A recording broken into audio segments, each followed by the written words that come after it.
시편 102편의 표제어, 곧 102편의 앞부분에 보시면, 그 윗부분에 보시면 이렇게 기록되어 있습니다. 고난 당한 자가 마음이 상하여 그의 근심을 여호와 앞에 토로하는 기도라고 되어 있지요. 고난을 당하는 자가 있어요. 근데 마음이 너무 상했어요. 근심이 많은데 이걸 어떻게 주체할 수 없어서 하나님께 토해낸다, 토로하는 그런 기도라고 되어 있습니다. 그래서 이 시의 배경을 살펴보니까 남유다가 멸망한 후에 바벨론 포로로 끌려갔던 때 이 시인이 여러 나날들, 어려운 고난의 나날들을 보내면서 시를 지었다라고 할 수가 있습니다. 포로 생활을 하니까 아무런 소망이 없었겠지요. 하나님께 불순종한 이스라엘이 하나님의 징계로 포로 생활을 하는데 이게 1년, 2년도 아니고 수년간, 수십 년간 계속 되니까 회복이라는 말을 기억하는 게 많이 들어도 희망이 보이지 않습니다. 그래서 오늘 본문의 시인이 이 절망 가운데 너무 힘든 거예요. 너무 고통스러운 거예요. 근데 이 시인이 상하고 좌절할 수밖에 없는 이 상황에서 가장 먼저 무엇을 하고 있습니까? 그래서 오늘 본문의 1절을 보시면 가장 먼저요, 하나님을 찾고 있습니다. 우리 1절 한번 같이 읽어보겠습니다. 시작.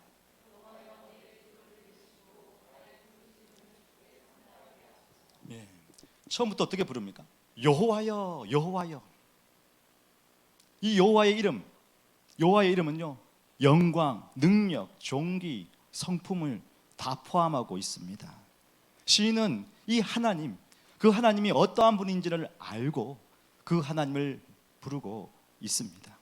그저 하늘에 사무치는 그 마음, 답답하여서 어떻게 살 수 없어서 그냥 한숨 섞인 그런 말이 아니라 여호와여, 여호와여, 지금 나의 기도를 들으시고 응답하실 하나님을 바라보며 여호와 이름을 부르고 있습니다.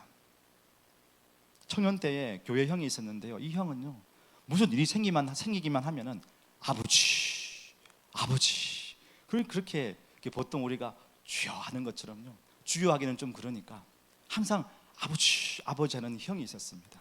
그 형이 자라더니 신학을 하더니 지금 목사가 돼가지고 사역을 하고 있더라고요. 항상 어떤 일이 있으면, 아니면 걱정이 있으면 혼자서 아버지, 그래서 그게 늘 기억에 남습니다. 이 시인도 그렇습니다. 상황이 너무 급박하고 또 힘드니까 그냥 여호와여, 여호와여, 내 기도를 들어주십시오. 나의 부르짖음이 하나님께 상달되게 하옵소서라고 기도하고 있습니다. 시련과 고통 속에서 하나님을 만났던 사람은요, 또다시 큰 시련이 올 때, 여전히 감당할 수 없는 그 시련이 올 때요, 하나님을 찾게 됩니다. 그리고 2절 보실까요? 이렇게 하면 또 기도하며 나가고 있네요. 한번 읽어보겠습니다. 시작. 나의 괴로운 날에 주의 얼굴을 내게서 숨기지 마소서. 주의 귀를 내게 기울이사 내가 부르짖는 날에 속히 내게 응답하소서. 이 괴로운 날은 어떤 날이냐면요, 좀 힘들다 이게 아니고요, 이제는 내가 참을 수 있는, 인내할 수 있는 이 한계치가 다다른 날을 말합니다. 도저히 견딜 수 없는 상황이 된 거예요. 이때 더욱 하나님을 의지합니다. 하나님, 내게 얼굴을 향하여 드시옵소서. 하나님의 귀를 내게 기울여 주십시오. 그리고 내게 속히 응답하여 주시옵소서. 고난과 고통 가운데 도저히 감당할 수 없을 때 이 시인은 하나님께 먼저 부르짖고 나아갔습니다. 그렇습니다. 하나님께 나아갈 때 하나님은 우리를 외면하지 않으세요. 우리의 기도를 들으십니다. 어떤 상황에 있을지라도 우리가 하나님께 나아갈 때에 우리 하나님은 우리를 외면하지 않으십니다. 시편 86편 7절 말씀 함께 고백할까요? 시작. 나의 한난 날에 내가 주께 부르짖으리니 주께서 내게 응답하시리이다. 여러분, 하나님은 우리의 신음소리에 귀를 기울이십니다. 더욱이 한난 날에 우리가 흔들리지 않도록 도우십니다. 하나님의 응답을 체험한 수많은 믿음의 선배들을 보십시오. 때에 따라 돕는 은혜를 얻기 위하여 주님께 부르짖었을 때 하나님께서는 가장 좋은 것으로 하나님의 때에 응답을 하셨습니다. 그때도 살아계신 그 하나님께서 지금도 우리의 삶 속에 살아서 역사해 주실 줄로 믿습니다. 그래서 오늘 이 밤 하나님께 나의 상황이 어떠할지라도 하나님께 부르짖고 주님의 응답을 체험하는 복된 시간 되기를 주님의 이름으로 축복합니다. 이제 이 시인이요, 이 1절 2절까지 주여 주여 부른 다음에 이제 자기의 상황을 토로합니다. 어떤 상황이 있는지요 한번 볼까요? 3절과 5절에서 보면요, 자신의 연약한 육체 때문에 육체의 고통을 가지고 주님께 부르짖습니다. 3절 보실까요? 내 날이 연기같이 소멸하며 내 뼈가 숯같이 탔음이니이다. 내가 살아갈 날들이 연기같이 지금 사라진다는 거예요. 어떤 질병이 있었는지 모르겠습니다만 이 시인의 삶은 조금씩 병약해져서 연약해지고 있습니다. 내 뼈가 검정 숯같이 타들어간다고 얘기를 합니다. 아프고 힘이 빠질수록 잘 먹고 잘 쉬어야 되잖아요. 그런데요 4절에 보시면요, 이제는 입맛까지 떨어졌습니다. 내가 음식 먹기도 잊었으므로 내 마음이 풀같이 시들고 말라버렸사오며.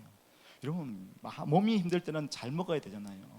잘 먹고 잘 쉬고 그래야 되는데요, 몸까지 힘든데 음식이 들어가지 않습니다. 그러니요 육체가 얼마나 공고해지는지 5절에 이렇게 얘기하고 있네요. 나의 탄식 소리로 말미암아 나의 살이 뼈에 붙었나이다. 한숨 쉬고 여러분, 마음의 근심은요 뼈를 상하게 한다고 했잖아요. 한숨 쉬고 근심하니까요 이걸 어떻게 할 수가 없는데 마음을 좀 이겨내야 하는데 이 마음에 근심이 많아지니까 내 뼈까지 상하면서 이 뼈가 백가죽에 붙은 것처럼 약해져 버렸습니다. 육신의 고통이 있습니다. 또 이 시인의 고통은 어떤 것이 있을까요? 외로움이 있습니다. 6절과 7절에 이렇게 말하고 있네요. 한번 같이 읽어볼까요? 시작. 나는 광야의 올빼미 같고 황폐한 곳에 부엉이 같이 되어 싸우며 내가 밤을 새우니 지붕 위에 외로운 참새 같으니이다. 시인이요 육신의 아픔도 있어요. 여러분, 몸이 아프면 만사가 힘들어요. 그런데 옆에 사람이 없습니다. 외롭습니다. 광야의 올빼미, 황폐한 곳의 부엉이. 올빼미와 부엉이는 밤에 활동을 하잖아요. 밤에 활동을 하지요. 모두가 잠든 시간에 밤에 잠이 안 오는 겁니다. 외로움과 싸웁니다. 지붕 위에 외롭게 서 있는 참새. 여러분, 원래 참새는요 지붕 아래에 그 새 무리들과 함께 있어야 되잖아요. 그런데 어디에 서 있다고 합니까? 지붕 위에 있다는 겁니다. 새 무리와 함께 서 있지 못하는 이 외로운 참새. 부엉이와 올빼미, 참새 모두 다 어디에 있습니까? 올빼미는 광야에, 부엉이는 황폐한 곳에, 또 참새는 지붕 위에. 광야와 황폐한 곳에는 사람이 살 수 없죠. 주변에 사람이 없다는 것입니다. 여러분, 외로움이 얼마나 큰지, 그 외로움 가운데 자기가 어떻게 할 수 없는 지금 그 상황에 있다는 것입니다. 육체도 아프죠. 외롭습니다. 그러면 어찌 좀 견딜 수 있을 것 같아요. 그런데요 오늘 이 시인은 조금 더 나아가서 주변에서요 사람들이 비방하고 뒷담화를 하는 거예요. 견딜 수가 없는 겁니다. 8절 보실까요? 내 원수들이 종일 나를 비방하며 내게 대항하여 미칠 듯이 날뛰는 자들이 나를 가리켜 맹세하나이다. 육체 아픈 거 좀 참을 수 있어요. 외로운 거 그래 참을 수 있어요. 그런데 주변 사람들이 막 이야기를 하는 겁니다. 이야기를 지어냅니다. 나를 험담하고 미워하는 자들이 있어요. 시시때때로 나를 힘들게 합니다. 그들이 나를 향하여 뒷담화를 하는 거예요. 저렇게 병들고 시름시름 앓는 걸 보니까 뭔가 지지도 복도 없지. 분명히 하나님께 뭔가 죄를 지었을 거야. 여러분, 이런 이야기 들을 때 물론 이런 얘기가 우리가 듣지는 않겠지만 함부로 말을 해요. 또 함부로 말을 지어내요. 그 말이 돌고 돌아서 혹 우리의 귀에 들릴 때에 얼마나 그게 황당스럽습니까? 당황스럽습니까? 그런 상황을 만나게 되었다는 것입니다. 여러분, 이곳에 오니까요 한인들 사회 속에서 좁으니까 이 말이 분명히 한 말인데 말에 살이 붙어가지고 돌고 돌아서 사람의 귀에, 때로는 그 한 사람의 귀에 들을 때 정말 실망을 많이 할 때가 많다는 것을 들었습니다. 여러분, 사람이요 힘든 건 견딜 수 있어요. 근데 이 말 얼마나 이걸 들을 때 마음이 힘든지 지금 이 시인이 원수들이 자기를 향하여서 그렇게 비방하고 뒷담화하는 것을 들었다고 합니다. 그런 가운데 시인은 매일매일 뒤집어쓰고 죄를 뒤집어쓰고 슬픔에 잠겨 있어서 눈물이 앞을 가리네요. 그런데 여기서 끝나는 것이 아니라 이 시인이 어떻게 고백을 하는가 보십시오. 우리 10절 한번 읽어보겠습니다. 시작. 주의 분노와 진노로 말미암음이라 주께서 나를 들어서 던지셨나이다. 이게 뭐냐면요, 내가 몸도 아프고 외롭고 또 이야기를 들으니까 이제는 내 마음이, 그 견뎠던 그 마음이 무너지는 거예요. 하나님이 나를 들어 버리셨나? 하나님께서 나를 버리셨나? 이 마음까지 왔다는 겁니다. 하나님이 이스라엘 징계하여 포로 생활을 하게 하셨지만, 수많은 선지자들을 통하여서 회복의 메시지를 준다고 하셨지만, 그 회복의 메시지보다 지금 처한 상황이 너무 힘드니까 하나님 우리를 버리셨구나, 그 마음을 지금 고백하고 있는 겁니다. 여러분, 사람이 너무 힘들고 신앙생활을 하다 보면요, 어려운 일이 생기고 일이 잘 되다가도 일이 잘 안 될 때요, 이렇게 저렇게 다 막혀 있을 때 사람 마음이 어떤 마음이 드냐면요, 진짜 내 신앙이 뭐 잘못됐나? 더 나아가서 하나님이 나를 버리셨나? 아니, 하나님, 내가 이만큼 애썼는데, 이만큼 내가 주님이 기뻐하시는 일을 했는데, 그래도 힘든 와중에 주님이 하라 하시는 대로 내가 섬겼는데 왜 이 일이 내게 있었습니까? 주님 너무하신 거 아닙니까? 하면서요, 마음에 하나님과의 거리를 두게 됩니다. 마음이 힘드니까. 그런 마음이 지금 이 시인의 모습인 거예요. 그러면서 하나님 나를 버리셨나?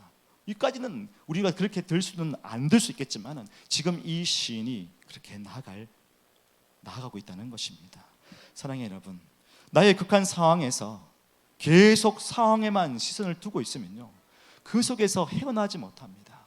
그러면서 그 상황에서 나의 상처와 아픔을 핥으면서 그걸 가지고 내 신세 한탄을 하고, 내는 왜 그럴까? 그러면서요, 그 원인, 또 그 꼬리에 꼬리를 무는 그 생각의 꼬리 가운데 하나님을 바라보는 것보다 내 인생이 왜 이런가, 거기에 사무칠 때가 많다는 것입니다. 혹 여러분의 상황이 그렇지 않습니까? 그렇지 않습니까? 성도님들을 만나고 또 기도 제목을 들을 때마다 마음이 아픕니다. 하나님 분명히 성도님을 정말 사랑하시고 하나님이 외아들, 독생자 외아들을 주시기까지 하나님이 단자 삼아주셨는데, 그 상황이 너무 힘드니까, 어떻게 할 수 없으니까 하나님과의 관계까지도 흔들리는 그 모습을 볼 때 참 마음이 아프더라고요. 어떻게 해요? 기도하죠. 어떻게 해요? 하나님 붙드시라고 권면하지요. 그런데 그게 쉽지가 않다는 거죠. 오늘 시인의 마음이 그 마음과 똑같다는 것입니다.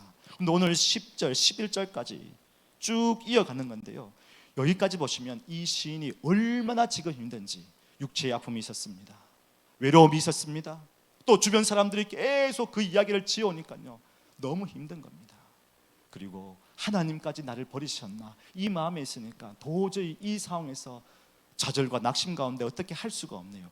그런데요, 그 마음의 시선이 이 고난 가운데만 있으면요, 설 수가 없는데, 그 마음의 시선을 누구에게 돌리고 있을까요? 하나님께 돌리는 거예요. 여러분, 우리가 하나님께 토로할 때요, 하나님께 막 기도할 때 내 상황에 대해서 마음껏 하나님께 말할 수 있습니다. 토로해낼 수 있습니다. 그런데요, 그 상황에 매몰되지 마시고요, 우리가 깨어서 하나님께 시선을 고정하는 거예요. 그래서 오늘 시편 102편을 쭉 읽어보시면 10절, 11절까지는 자신의 상황을 주님께 계속 토로합니다. 그런 다음에요, 그 다음 12절부터는요, 어떻게 해요?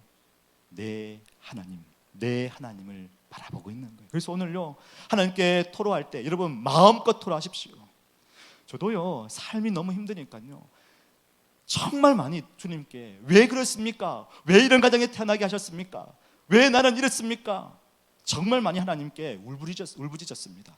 그렇게 한 다음에 그 시선 가운데 분명히 하나님께서 이렇게 저를 인도하신 것은 하나님의 뜻이 있지 않을까, 그러면서 주님께 나약하지만 작은 시선의 그 눈길이지만 하나님께 시선을 둘 때 거기서부터 회복이 일어나더라고요. 그래서요, 사랑의 여러분, 하나님께 시선을 고정하는 것입니다.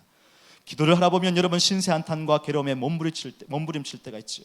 내 감정, 내 생각을 드러낼 때가 있지요. 한 성도님이 기도하시는 것을 보았습니다. 우리 교회는 아닙니다. 와가지고요, 막 음악이 들려지고 옆에서 기도하는데 이분은 막 소리를 지릅니다.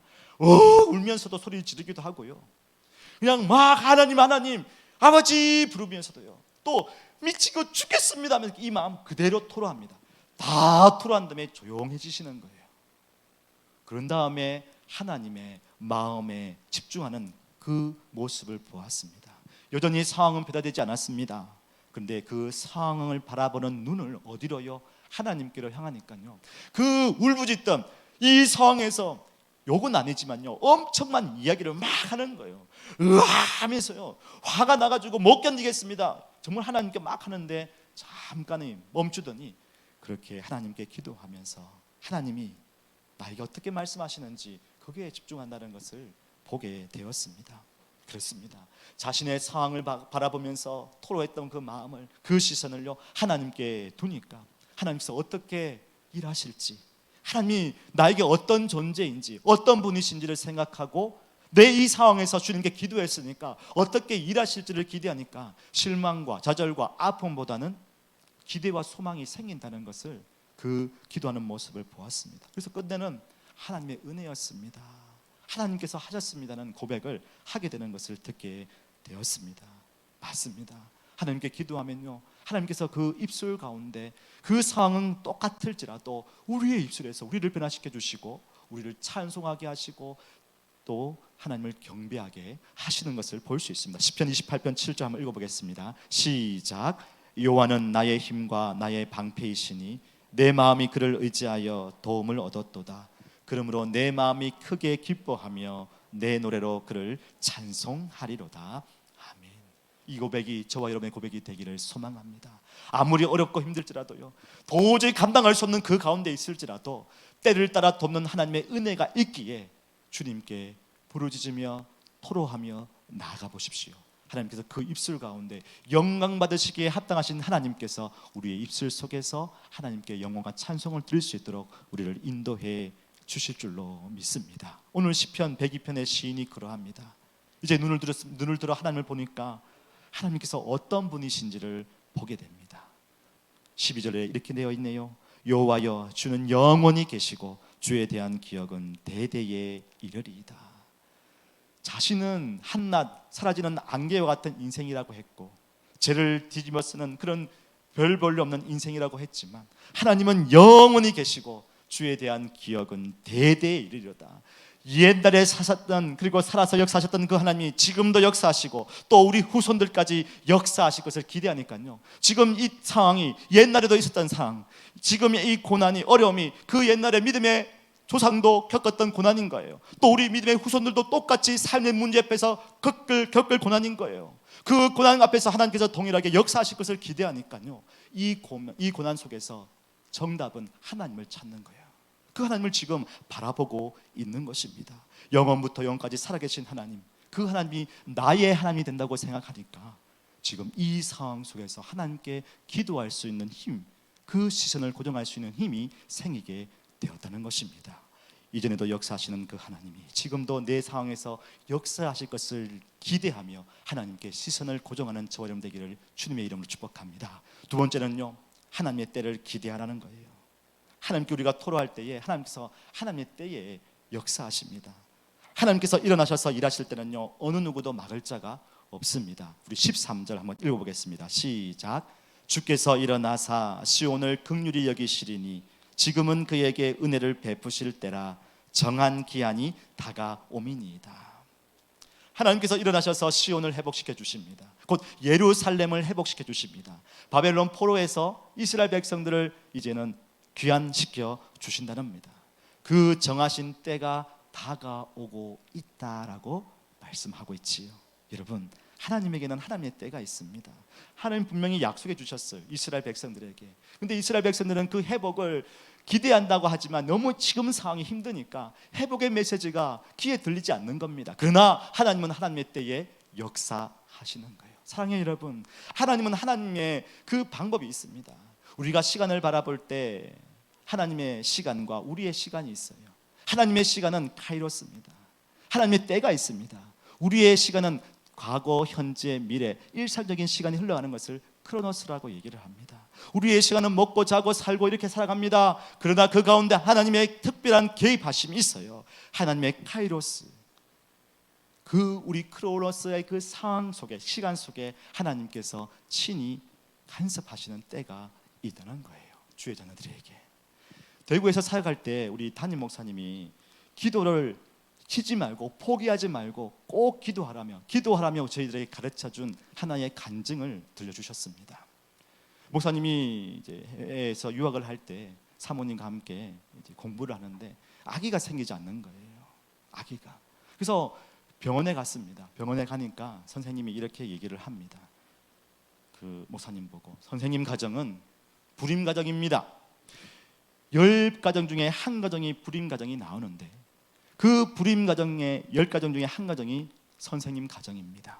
그리고 선생님 가정, 그 불임 가정 10가정 중에 그 불임 가정 10가정 중에 한 가정은 원인을 모르는 불임 가정입니다. 지금 선생님 가정은 불임 가정 10가정 중에 원인 모르는 가정이 있는데 그 가정이 선생님 가정입니다. 불임 가정의 100가정 중에 1%에 들었다는 거예요. 100가정 중에 원인 모르는. 그 목사님이 그 선생님에게, 의사분에게 말합니다. 네, 선생님 진짜죠. 알겠습니다. 원인을 모르는 우리 가정, 사람은 할 수 없으되 세상의 술로는 할 수 없으되 이제는 하나님이 하실 것입니다. 그 고백을 하셨다는 거예요. 선생님이 깜짝 놀라셨답니다. 그리고 그로부터 나와가지고 하나님께 기도했다는 거죠. 하나님, 저희들에게도 가정에 자녀를 주십시오. 기도했을 때 하나님께서 들어주셔서 이제는 딸 두 명의 딸을 낳게 하셨고, 그리고 좋은 행복한 가정을 이루며 살게 하셨다는 것입니다. 사랑하는 여러분, 때로는 우리가 불가능을 볼 때 왜 이 상황이 우리에게 왔는지 우리는 모릅니다. 그런데 그 과정을 통하여 하나님 때에 하나님이 응답하시는데 때로는 그것을 우리가 믿음으로 더 연단시키는 것도 있고요, 더 하나님 붙들게 할 수도 있고요, 더 하나님의 역사하심을 바라보며 주님을 찬양할 수 있도록 그렇게 우리를 일으켜 세워주신다는 거예요. 사랑하는 여러분, 그 은혜가 우리에게 있다는 겁니다. 하나님께서 그렇게 역사하신다고 우리에게 말씀하십니다. 하나님의 때에 하나님의 방법으로 주님께서 우리의 삶 속에 역사해 주실 줄로 믿습니다. 그렇게 이 시인은요, 하나님이 얼마나 역사하실 것을 기대하는지 기쁘고 즐거워해서 이제는요, 그 102편의 앞부분에서는 절망이요, 슬픔이요, 내 몸과 내 외로움 때문에 도저히 감당할 수 없습니다는 그 고백이 이제는요, 기쁨으로 바뀝니다. 14절에 이렇게 고백합니다. 같이 읽어볼까요? 시작. 주의 종들이 시온의 돌들을 즐거워하며 그의 티끌도 은혜를 받나이다. 주의 종들이 돌아왔습니다. 시온의 돌들을 봅니다. 여러분, 이 시온의 돌들 돌아왔을 때의 예루살렘을 봤을 때 어땠을까요? 폭삭 망했잖아요. 성전은 다 무너졌잖아요. 돌들이 오랜 시간 동안에 그 돌 위에 돌 하나도 남김없이 다 무너졌기 때문에 그 돌들을 볼 때마다 얼마나 절망스러울까요? 다 무너졌습니다. 옛날에 그 솔로몬의 그 영광은 다 무너졌습니다. 그런데요, 그 돌들을 보면 어떻게 해요? 즐거워한다는 거예요. 상황은 그렇게 있을지라도 이제는 그 상황 속에서 역사하실 하나님을 바라보니까요, 그 하나님 덕분에 때문에 즐거움이 마음에 사무쳐 올라온다고 합니다. 그의 티끌도 은혜를 받나이다. 뭐예요? 돌 위에 수년간 쌓여있던 그 티끌 먼지를 보면서 절망이 아니라, 괴로움이 아니라, 이걸 보면서 눈물을 흘리는 것이 아니라 그 상황 속에서도 은혜를 받는 이 시인의 모습, 그 종들의 모습을 지금 우리에게 말해주고 있습니다. 여러분, 기도한다고 해서 벌써 상황이 바뀔까요? 우리가 기도했을 때 집에 돌아가면 그 모든 일들이 다 해결될까요? 아닙니다. 안 해줘요. 그 가운데서도 해결은 다 안 되지만, 그러나 그 속에서 역사하실 하나님을 기대하게 되니까요, 그 상황이 그대로 있을지라도 그것을 바라보는 우리의 관점, 우리의 마음, 우리의 시선이 바뀐다는 것입니다. 그래서 그 돌아온 종들이 시온의 돌들을 보면서 하나님께서 역사하실 거야, 하나님께서 우리를 붙들어 주실 거야, 주님께서 그 모든 티끌 은혜를 주실 거야, 그것을 바라보며 기도할 수 있다는 것입니다. 사랑하는 여러분, 여러분의 상황이 어떠한지 저는 잘 모르지만 그 여러분 상황 속에서 왜 이게 안 변화되지 않을까, 왜 나는 이렇게 됐을까, 거기서 머뭇거리고 주저앉지 마십시오. 그 상황에서 주님께 기도하며 나갈 때 오히려 그 가운데서 하나님의 놀라운 은혜를 여러분들에게 부어주실 줄로 믿습니다. 그래서 감사가 넘치게 하시고 즐거움이 넘치게 하시고, 여전히 눈물은 흐르지만 주님이 나를 붙드신다는 그 확신이 여러분의 마음에 힘을 더해 주실 줄로 믿습니다. 세 번째로 보실 것은요, 하나님의 응답에 감사하는 것이에요. 감사하는 것이에요. 이제는요, 이스라엘 백성들이 돌아왔잖아요. 이스라엘 백성들을 바라보는 주변 사람들이 놀랍게 하나님을 경외하는, 그래서 그걸 바라보면서 감사하는 모습을 보여주고 있습니다. 15절 보실까요? 한번 읽어보겠습니다. 시작. 이에 문나라가 여호와의 이름을 경외하며 이 땅의 모든 왕들이 주의 영광을 경외하리니. 예루살렘에 사람들이 돌아옵니다. 다시 재건이 이루어지죠. 어떻게 이런 일이 생길 수가 없습니다. 바벨론 포로에서 돌아오는데 어떻게 이런 일이 생기는지 사람들이, 주변 사람들이 놀라는 거예요. 와, 이게 될 일이 아닌데 어떻게 이스라엘이 회복되고 형편이 나아지지? 그걸 보면서요, 그 당시는 그 민족이 잘 되면 그 민족이 숭배하는 신이 능력이 있다고 보았습니다. 이스라엘 백성들이 잘 되니까는 그 이스라엘의 신, 이스라엘을 다스리시는 하나님에 대하여 주변 사람들이 경배를 하고 있는 거예요. 경외하고 있는 겁니다. 그 주변의 왕들이 주의 영광을 경외한다고 이야기를 하고 있습니다.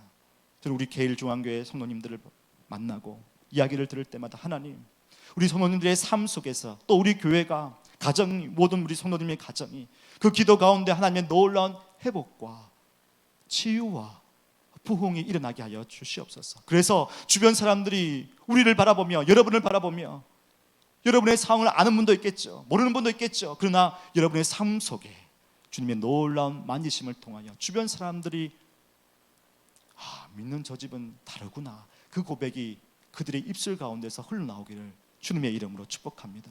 여러분, 요즘에 이제 식당에 가면요, 알아보시더라고요. 한인 식당에 가면은 이제 같이 이렇게 식사로 가면은 우리가 한 번씩 두 번씩 갔다 오지 않습니까? 그러면 다음에 또 가면 혹시 중앙교회 목사님이세요? 교회 다니세요? 아시는 거예요. 우리가 기도하고 하니까. 제가요 깜짝 놀랍니다. 하나님, 어떤 옛날의 모습은 어떤 모습인지 모르겠지만 우리가 믿음의 사람으로서 우리 교회와 또 우리 믿음의 가정들이 하나씩 회복되어서 주변 사람들이 우리 가정을 보고 우리 믿음의 성도들의 모습을 보고 또 우리 교회를 바라보면서 교회가 참 은혜 가운데 평안하구나, 그런 얘기를 좀 듣고 또 하나님을 경외할 수 있는 그런 고백들이 우리 주변에 많이 일어나기를 소망합니다. 그래서 주변 사람들이 우리를 예의주시하는 것을 봅니다. 다 안 보는 것 같지만 다 보고 계시는 것 같더라고요. 여러분, 골방에서 새벽 기도회에 또 선교 기도회, 이 금요 기도회에 기도하고 나가서 우리 삶 가운데 하나님의 치유와 회복을 보여지고 또 주변 사람들이 선포해서 여러분의 마음속에 하나님의 감사가 넘치는 그런 삶을 사시기를 주님의 이름으로 축복합니다. 하나님께서 그렇게 말씀하시고 이루어 주실 것입니다. 17절 보실까요? 한번 같이 읽어보겠습니다. 17절 시작. 여호와께서 빈궁한 자의 기도를 돌아보시며 그들의 기도를 멸시하지 아니하셨도다. 빈궁한 자는요, 아무것도 가진 자가 아닌 거예요. 아무것도 없는 자를 말합니다. 아무것도 가진 것이 없지만 하나님을 의지하는 자이지요. 그들의 기도를 하나님께서 들어주셨다는 것입니다.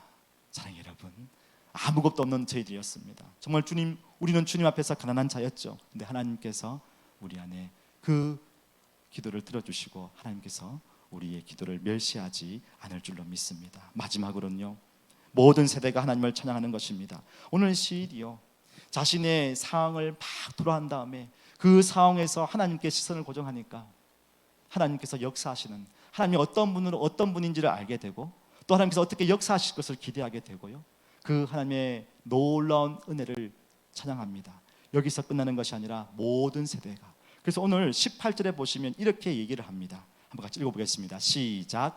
이 일이 장래 세대를 위하여 기록되리니 창조함을 받을 백성이 여호와를 찬양하리로다.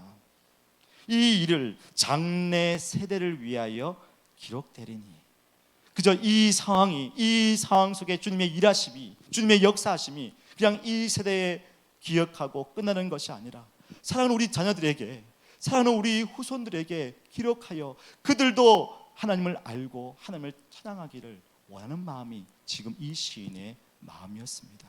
여러분, 처음에는 좌절과 낙심 가운데 내가 몸이 아프고 외롭고 사람들의 뒷담화 비방에 도저히 힘들어, 하나님 나를 버리신 것 같다는 그 마음이 있었지만 돌아보십시오. 지금 후반 부분을 보십시오. 하나님께 어떻게 우리에게 나에게 역사하셨는지 그 하나님의 이름을 찬양하며 이 은혜가 그저 우리 세대만 남아있는 게 아니라 다음 세대까지 흘러가기를 원하며 기록되기를 원한다라고 이야기하고 있습니다. 사랑하는 여러분, 우리는 이곳에 왔습니다. 3년이 될지 5년이 될지, 그리고 이 교회에 어쩌면 또 어떤 상황이 생길지 모르지만 그러나 하나님께서 우리 세대에 역사하신 놀라운 일들을 우리 다음 세대들에게도 들려주고 보여주고 또 잘 가르쳐 주어서 그들도 하나님을 기억하고 영원토록 주만 섬기는 우리 다음 세대 될 수 있도록 우리가 먼저 깨어 있어야 할 것입니다. 여러분, 다음 세대들이 무너져 가고 있습니다. 많은 젊은이들이 하나님을 모르고 있습니다. 떠나고 있습니다. 뉴스를 보니까요, 그 유명한 대학에 그 많은 사람, 많은 청년들이 그 동아리를 만들어서 뭐예요? 마약, 또 그런 것에 마음을 빼앗겨가지고 다 하고 있습니다. 우리 아이들이 그런 곳에 갑니다. 우리 아이들이 믿음의 국군이 서 있어야 되는데 그 자리에 갔을 때 우리 자녀들이 믿음을 지켜야 하는 것, 우리가 그것을 위해 기도해야 할 것입니다. 사랑하는 여러분, 하나님 분명히 우리 교회와 우리 가정을 향하여서 하나님께서 하나하나 역사해 가실 줄로 믿습니다. 여러분의 삶 속에서 역사했던 것들을 우리 자녀들에게 가르치고 또 전수하여서 그 자녀들도 하나님을 경외할 수 있기를 소망합니다. 다음 세대를 위하여 기록되리니 창조함을 받을 백성들, 예수를 믿고 거듭난 우리 다음 세대들이 동일하게 하나님을 알고 찬양할 수 있는 그런 귀한 우리 다음 세대기를 소망합니다.